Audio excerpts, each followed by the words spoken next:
Aujourd'hui, nous sommes à Besançon. Il fait un temps magnifique et je suis avec Joseph de Maluxen, le nouveau dirigeant de Naoki. Alors Naoki, c'est une boîte de quoi? C'est une entreprise de propreté, un groupe d'entreprises en Franche-Comté. On fait de la propreté en milieu professionnel. Donc on nettoie des usines, des collectivités, des sièges sociaux. Combien de personnes? Combien On est, d'agences? on est 180 euh, sur 5 agences, grosso modo à 1 heure de Besançon. Ok. Et en chiffre d'affaires, combien On fait 5 millions de chiffre d'affaires. Ok.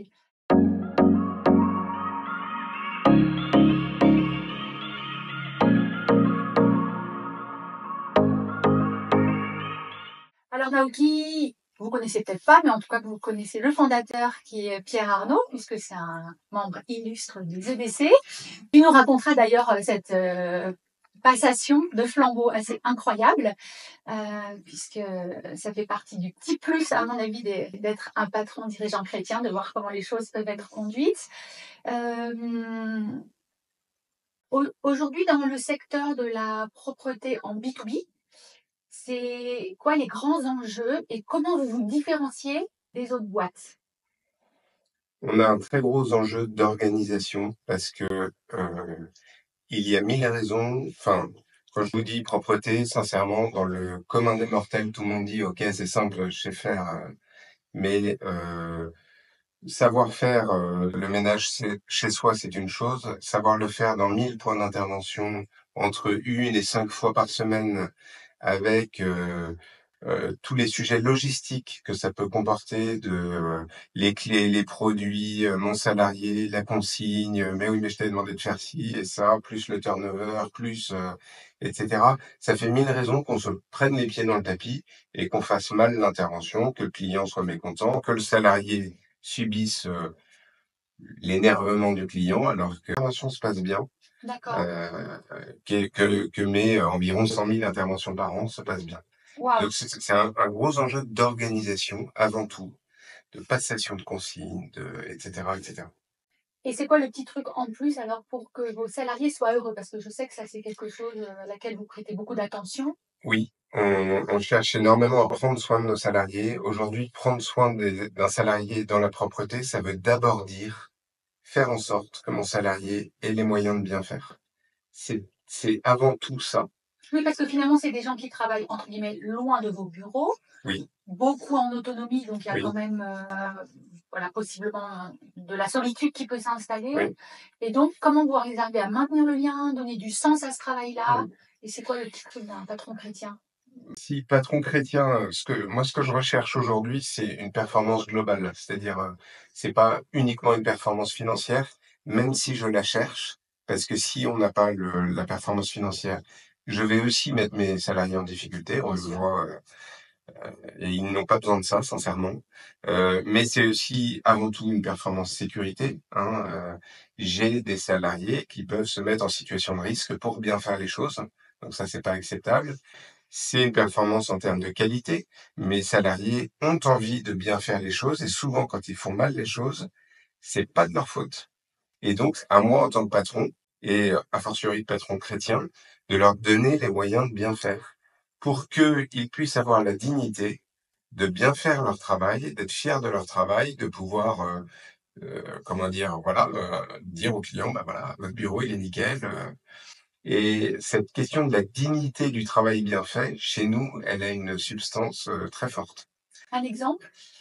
Ben, un exemple, j'en ai tous les jours, mais un salarié fait mal du nettoyage chez un client, c'est la cible facile immédiate. Le client, Décroche son téléphone et on se fait. non, non, au plus bas ou au plus mauvais, le client, il engueule la personne en direct, quoi. Non, mais j'ai rien compris, vous savez pas faire, c'est quoi ce matos que vous avez, etc.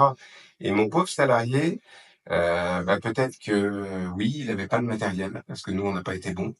Peut-être il avait des franges sales parce qu'on n'a pas réussi à remplacer les franges à temps et à lui amener des franges neuves. Peut-être qu'il lui manquait du produit. Peut-être qu'il n'avait pas la consigne, ou que dans la consigne qu'il avait, fallait faire cette salle, mais pas celle-là, etc., etc. Et donc, quand le patron ou d'autres personnes dans l'entreprise responsables de la société de propreté vont lui tomber dessus, bah, mon salarié subit fortement, heu et c'est pas normal et sincèrement, dans l'énorme majorité des cas, c'est à cause d'un problème d'organisation, chez nous ou chez le client, mais en tout cas, que le salarié n'a pas à subir, quoi. À contrario, tu as des exemples positifs de retour de clients Bah, oui, oui, qui te disent des choses sympas? oui, on a quoi non, mais on a parfois des salariés qui sont accueillis chez nos entreprises clientes comme s'ils étaient salariés et qui font partie de l'entreprise cliente. Donc là, il y a une humanité, il y a Ils une, sont connus, ils sont appelés par leur voilà, prénom. ils sont reconnus, ils sont appelés par leur prénom. Il y a même des entreprises qui vont jusqu'à leur donner les cadeaux du CSE de fin d'année alors qu'ils sont pas employés de l'entreprise. Donc ça, c'est génial et d'ailleurs, c'est les entreprises les plus intelligentes parce que c'est ce qui fait que ça fonctionne. Enfin, Dans ton métier, la fidélisation donc des salariés, c'est un vrai enjeu. oui, c'est un vrai enjeu, ouais. Est-ce que ça reste un métier précaire ou pas Si, spécialement? ça reste un métier précaire, sur certains aspects. Alors, déjà, il y a l'aspect du temps de travail, Ouais, puisqu'on peut pas toujours offrir un temps de travail à temps plein, premièrement. Deuxièmement, il y a l'aspect de la mobilité. voilà. Si j'offre un temps de travail à temps plein, forcément, je vais lui demander d'aller de droite et de gauche. J'ai beaucoup de salariés qui savent pas conduire, j'ai beaucoup de salariés qui, n'ont pas les moyens de s'acheter un vélo ou autre, bon voilà, donc il y a de la précarité sur, la mobilité et puis il peut y avoir de la précarité sur plein d'autres choses. Le handicap, le problème de langue, le Comment vous accompagnez ça? Tu as des exemples aussi ou on accompagne en élevant la personne, en fait. C'est, OK, tu as un problème de langue, OK, tu as un handicap et cetera, mais nous, chez Naoki, on va essayer de t'élever au plus haut en t'apportant une expertise très forte. Vous savez pas parler français, c'est pas grave. Sincèrement, on va vous apprendre à faire de la propreté, du nettoyage, même si vous savez pas parler français. On a des formations avec plus d'images, plus de vidéos, plus d'actions. Et sincèrement, d'ailleurs, ça amène des trucs assez géniaux parfois où je pense à une salariée à Morteau qui parle portugais. Elle ne parle que portugais. Mais c'est pas grave, on se comprend très bien. Elle fait du super boulot, ses clients l'adorent. Donc c'est génial, quoi. Donc voilà, c'est comment est-ce que je m'adapte à une précarité diverse, la langue, le handicap ou autre chose. Comment est-ce que moi, patron, je m'adapte pour prendre en compte ça et faire en sorte qu'on fasse du bon boulot quand même. d'accord. Aujourd'hui, on se rencontre pour le prix du bien commun. Ça résonne comment ce mot bien commun? J'ai vu que vous étiez actif auprès de différentes organisations en local pour des actions locales de, entre guillemets, préservation du climat. Tu peux nous en dire un peu plus? Oui. Alors, Parce qu'on ne vous attendrait pas forcément là, intuitivement, c'est intéressant, justement. sur le climat, Et bah oui, de voir qu'une boîte comme vous peut être sensible à ce sujet-là et ouais. Moi, j'ai la conviction que tout le monde est responsable du bien commun. C'est dit dans le terme. Je pense que le patron a une responsabilité encore plus grande et encore plus grave, parce qu'il a un tel impact sur son environnement salariés, clients, planète, que si moi, patron, je décide de m'en foutre de mes salariés, de mon client, bon, déjà, premièrement, ça marchera pas. Mais au-delà de ça, enfin, je veux pas ça. En tant que patron et encore plus de patron chrétien, je souhaite avoir vraiment travailler pour le bien commun sous tous ses angles. Donc, on par parlait, exemple, voilà. donc effectivement, il y a l'angle environnemental où aujourd'hui, on le voit, on abîme notre planète, hein, notre monde, le rythme de notre monde, les quelques folies de notre monde amènent des trucs complètement incohérents et fous. Et donc, il faut qu'on arrive à bouger là-dessus. Donc après, moi, à mon petit niveau de petite entreprise locale franc-comtoise, ben j'avance sur la limitation de produits chimiques, sur la limitation de déplacement. Comment est-ce que je fais en sorte de moins me déplacer tout en nettoyant? J'avance sur les questions de valorisation des déchets. On brasse beaucoup de déchets, nous, la propreté. Et donc, je peux jouer un rôle sur m'assurer qu'il y a plus de déchets recyclés. C'est juste intelligent, quoi. Voilà, donc c'est là-dessus qu'on avance sur le volet environnemental. Après, le bien commun, c'est aussi le partage de la valeur. Est-ce que toute la richesse que produit Naoki, je la garde pour moi en tant que patron, grippe-sous et voilà, ou est-ce que je pense à une redistribution envers mes salariés, envers peut-être l'économie locale par des actions philanthropiques, aussi d'en garder dans l'entreprise parce qu'il faut solidifier et continuer d'investir, etc. Là, tu as des exemples alors sur ce partage de la valeur, ta vision et... Ouais, on distribue entre 20 et 30% de nos résultats. Je le distribue par un dispositif d'intéressement, c'est-à-dire que je m'engage avant de savoir. Et ça, je trouve ça génial. C'est-à-dire que si j'attaque mon année, je sais que j'ai 20 à 30% de mes résultats qui seront redistribués et je ne sais pas encore ce que je vais faire. Pour moi, c'est la petite nuance avec la prime de partage de la valeur où, en fin d'année, je décide de donner 500 €, 1000 €. Là, je m'engage, entre guillemets, les yeux fermés et je me méfie de moi-même, en fait. C'est-à-dire que je me méfie de moi-même et à la fin de l'année, dire, bah non, je vais peut-être garder 100 000 pour moi et puis un peu moins pour les salariés. Là, c'est calé. Mais ça ressemble parce que c'est vraiment la notion de la foi et on la voyait déjà dans le peuple hébreu qui mettait les prémices de ses récoltes étaient offertes à l'Éternel et ensuite Dieu bénissait sur le partage de la valeur. Voilà, donc effectivement, on a parlé de l'intéressement. Sous l'intéressement, il y a plein d'entreprises qui le font, quoi. Sous le volet chrétien, quand j'ai pris l'intégralité des actions du groupe Naoki, voilà, que je suis devenu totalement propriétaire, j'ai lu le petit livret des EDC sur la distribution universelle des biens, qui est une merveille absolue, et on découvre l'intelligence incroyable de l'Église qui n'oppose pas, enfin qui oppose le communisme au capitalisme et qui propose une troisième voie de patrons responsables qui, certes, actionnaire majoritaire, ce qui a le mérite de savoir qui est responsable et qui est pragmatique en fait. Au moins les choses avancent et on sait qui est responsable, etc. On sait vers qui se retourner. Mais patron responsable qui mentalement se dit mon entreprise certes juridiquement est à moi mais ne m'appartient pas qu'à moi, elle appartient à mes salariés, elle appartient à la nature, elle appartient au passé, elle appartient au futur, etc. Et ça c'est une merveille l'Église est incroyable. Enfin voilà ce que mon entreprise m'appartient mais elle ne m'appartient pas qu'à moi. Waouh. Elle m'appartient juridiquement. Et oui, pénalement. Oui, tiens d'ailleurs. Voilà. Mais dans les faits, si je me dis qu'elle m'appartient et que je suis le roi du monde et le roi du pétrole, je pars sur une très très mauvaise route qui n'est pas bonne ni pour mon âme ni pour la société. Donc là, Joseph vient de nous parler de la destination universelle des biens, qui est effectivement un des piliers de la pensée sociale chrétienne. Il y en a un autre, cher au cœur du fondateur de Naoki et que tu as repris, qui s'appelle la subsidiarité. Donc il y a même des posters dans la boîte avec écrit la subsidiarité. Donc tu peux nous donner là aussi des exemples de ça veut dire quoi chez toi la subsidiarité? Oui. Moi, j'ai un bel exemple récent. La subsidiarité, elle dit si quelqu'un d'en dessous a la capacité, c'est à lui de faire les choses. J'ai un exemple très sympa et qui montre à quel point c'est intéressant pour tout le monde. On a eu un gros chantier où il s'est avéré donc on nettoie l'intégralité du chantier, donc peut-être 80 logements. Et une fois qu'on a quasiment fini de nettoyer ce chantier, nos vitres, on découvre que pas toutes, mais une énorme partie des vitres sont rayées. Donc, vous imaginez tout de suite assurance, les dollars qui tombent, voilà.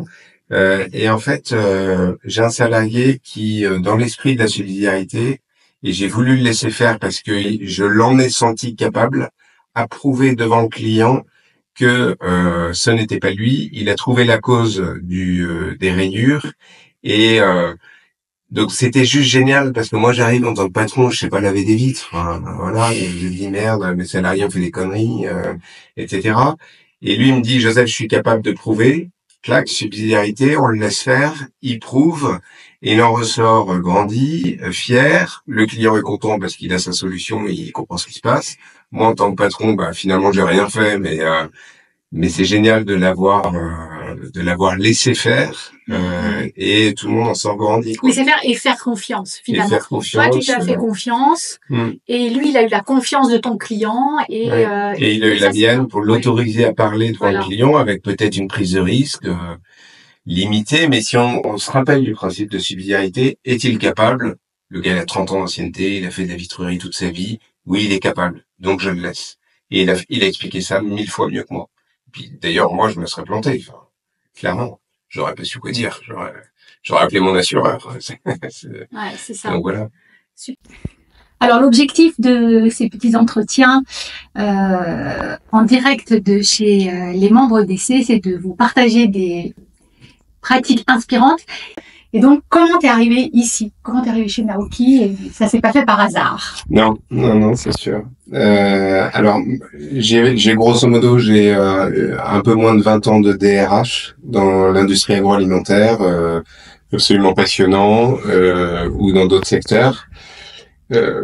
Et plus j'avançais, plus je ne me trouvais pas à ma place. Je n'arrivais pas à exercer mon talent.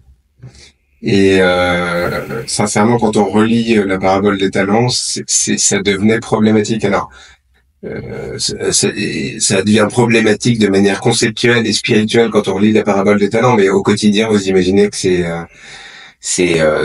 plein de petites choses au quotidien qui font qu'on se sent pas insatisfait. Il manque quelque chose. Il manque quelque chose. Oui, insatisfait. Puis je donne pas le meilleur de moi-même. Puis j'ai mal au dos. Puis j'ai un stress je gamberge, j'ai un stress qui est pas bon et tout. Voilà. Mais spirituellement, c'est vraiment, je n'utilise pas mon talent. Je sais pas si je dis souvent à mes amis, je sais pas si je suis un bon numéro 1, je sais pas. Mais je sais que je suis un très mauvais numéro 2. Et le DRH, c'est le numéro 2 par excellence. C'est la doublure du patron. Et plus j'avançais, plus je me trouvais pas bon, et voilà. Donc je voulais réfléchir à trouver une place de directeur de centre de profit. J'ai pas eu l'opportunité dans mes groupes. On m'a parlé du reprenariat. J'ai vu une lumière, sincèrement. Je me suis dit, mais ouais, c'est mon truc, quoi. Voilà, ça doit être il y a 8 ans.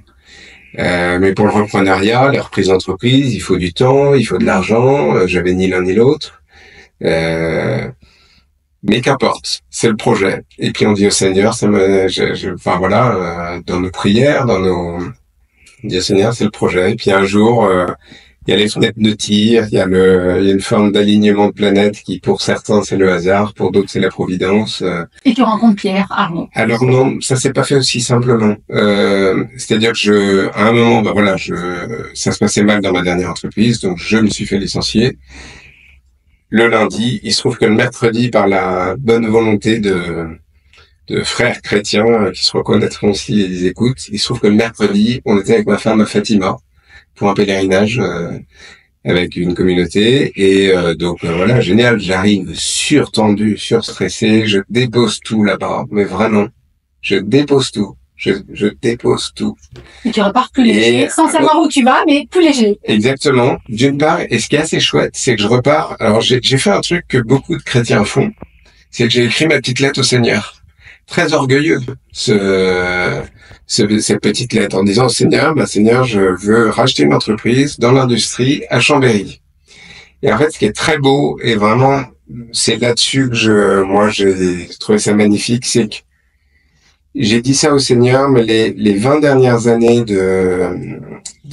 les 43 années de vie, de travail spirituel, de prière, d'écoute, de témoignage, font que, à un moment, je me suis laissé malaxer par un autre projet du Seigneur qui, je lui dis Chambéry l'industrie, et il me dit Besançon le service. Et ça s'est fait de manière très belle, donc après... Voilà, ça se fait parce que ça passe par les choses de la vie, ça passe par le réseau. C'est une amie qui me dit le reprenariat, faut que tu fasses ci, ça, et tu devrais rencontrer un monsieur qui est entrepreneur, à Besançon, qui s'y connaît bien. Donc je rencontre Pierre Arnaud en décembre. En juin, j'annonce à tout mon réseau que je quitte et que je cherche une entreprise à reprendre fermement.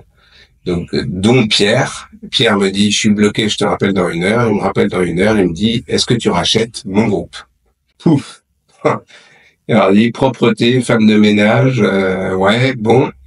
Et c'est là où je trouve très beau parce que j'ai accepté de dire, Seigneur, c'est toi qui dis ma voix, quoi.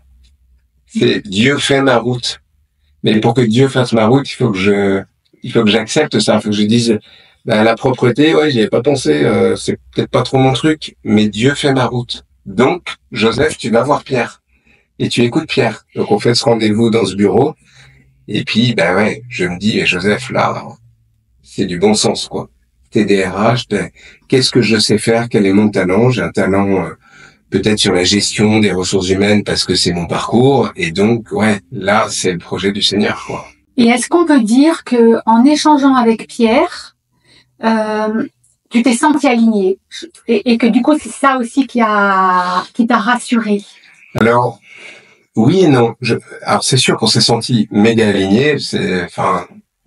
C'est une super rencontre incroyable hein, et qui dure toujours. Mais faut pas être comment on dit, faut pas être simpliste. Et des gens qui se font pigeonner par des cathos ou des chrétiens, il y en a de partout. Donc, avec Pierre, tous les deux, on a eu l'intelligence, effectivement, d'être très alignés, de très bien s'entendre. Moi, ce que je dis surtout, c'est que j'étais en confiance incroyable. Quand Pierre me disait A, c'était A. Et il me disait que telle entreprise allait mal et que, etc. Enfin, c'était limpide. Mais, il était sain que nous suivions le process classique de rachat d'une entreprise. Donc, il y a eu un audit. Peut-être un peu trop compliqué parce que voilà j'étais néophyte mais Pierre s'est laissé faire cet audit. Il y a eu des textes vous savez des textes d'achat là voilà exactement avec les avocats qui titillent dans tous les coins. Donc, on a fait le job, on n'a pas été des bénis oui ah ben je te fais confiance et ça n'a pas, je crois pas que ça ait gêné Pierre. C'était. Mais ça restait simple. Voilà. En fait. C'est le dialogue qui était simple, c'est la confiance, je peux donner des exemples. Pierre m'a donné accès à l'entreprise. J'ai eu des entretiens avec tous les encadrants. D'entretien d'1 heure, 1 heure et demie, seul à seul, en tête à tête. Il y a plein de patrons dans la reprise d'entreprise qui verrouillent tout et puis vous venez voir le lendemain de l'achat, une fois que vous êtes menotté, quoi. C'est vrai, c'est vrai. Ouais. Donc j'ai eu une vision de l'entreprise de l'intérieur incroyable avant de racheter. Ouais. Et Pierre a été courageux parce que en me donnant la vision, il me donne aussi de la vision de ce qui va mal, de là où on perd de l'argent, etc. Donc j'aurais pu aussi dire ben non, niet, je rachète pas. Mais c'est vrai que cette confiance mutuelle qu'on a eue grâce à cet alignement, c'est vraiment très sympa. C'est une vraie chance que j'ai eue et qu'il m'a offerte. C'est vraiment sympa, ouais. Et là, il a été patron chrétien parce que il décide de vendre à Joseph qui a moins d'argent et donc qui peut moins faire de gros chèques plutôt que peut-être un groupe qui aurait fait 25, 30, je sais pas, de % de plus. Et il pense à ses salariés, parce qu'il garde la vie du groupe comme avant, donc on n'a pas cassé d'emploi, zéro, bien au contraire, etc., etc. Donc voilà, il y a eu une intelligence chrétienne des deux côtés. Il y a eu un vrai passage de flambeau dans les valeurs. Ouais. C'est sympa. Et ta foi au quotidien, tu la vis comment? Est-ce que c'est bien chargé, un quotidien de père de famille nombreuse, plus, tous ces salariés sur plusieurs sites? Oui. Après, le groupe est très bien organisé, donc je bosse moins qu'avant. Je bosse peut-être plus tous les jours. Y compris le samedi ou le week-end, mais j'ai une vie moins j'organise aussi ma vie quoi, j'ai une vie moins avant c'était n'importe quoi. Sincèrement aujourd'hui je gère 5 sites ici, pendant un temps j'ai géré 15-16 sites industriels à l'international et tout, donc j'ai aussi une vie plus alignée dans ma vie familiale et de foi qu'avant. Donc ça c'était aussi un des critères que je trouve sain, c'est on est trop souvent pas aligné dans notre agenda en fait et comme tu l'as dit, il faut laisser aussi dans l'agenda de la place pour le Seigneur. Enfin, j'ai une anecdote là-dessus incroyable. Mais vas-y. Non mais sur l'agenda, je rentre à la maison et il y a musique à fond chez nous, il y a toujours la musique. Je dis à Madeleine je dis, Madeleine, tu sais, le Seigneur peut pas te parler dans la musique, quoi. Il faut aussi que tu aies des temps de silence. Puis le lendemain, je fais 3 heures de voiture. J'étais en plein dans mes marasmes de licenciement, tout ça. Et je fais 3 heures de voiture, et puis je démarre, puis je mets la musique à fond, parce que les chiens font pas les chats, quoi. Et en fait, j'ai dit, non, Joseph, c'est pas cohérent. Donc je coupe la musique, je fais 3 heures de silence. Donc d'oraison, on peut dire, même si c'est en voiture. Et voilà. Et dans ces 3 heures, le Seigneur m'a éclairé sur la manière dont je pouvais acheter, je sais plus si c'était déjà Naoki à l'époque, mais ouais, non, peut-être pas. Et dont je pouvais acheter une entreprise sans argent et sans temps. J'ai trouvé à ce moment-là, grâce à mon intelligence inspirée par le Seigneur et par ce temps de silence, j'ai trouvé le moyen technique de racheter sans argent, etc. Donc ce que je veux dire, c'est que c'est pas que voilà, le Seigneur nous parle dans le silence, il nous parle sur les choses concrètes de notre vie. Et puis il nous équipe. Il nous équipe techniquement dans notre job réellement, hein, c'est pas. Et donc voilà, et maintenant j'essaye de continuer ça, c'est-à-dire quels sont les temps de silence que je donne au Seigneur dans ma vie pour qu'il m'éclaire sur les problèmes de mon entreprise. J'ai un problème avec telle personne, avec tel client, avec tel voilà.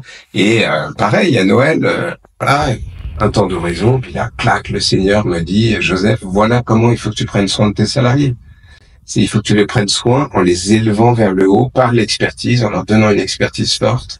Et là, j'ai résolu un questionnement que j'avais depuis un moment sur comment prendre soin de mes salariés. Donc, moi, mon côté patron chrétien, c'est ça, c'est comment je me mets à l'écoute du Seigneur pour être un bon patron. Et ça marche. Bah, c'est parfait.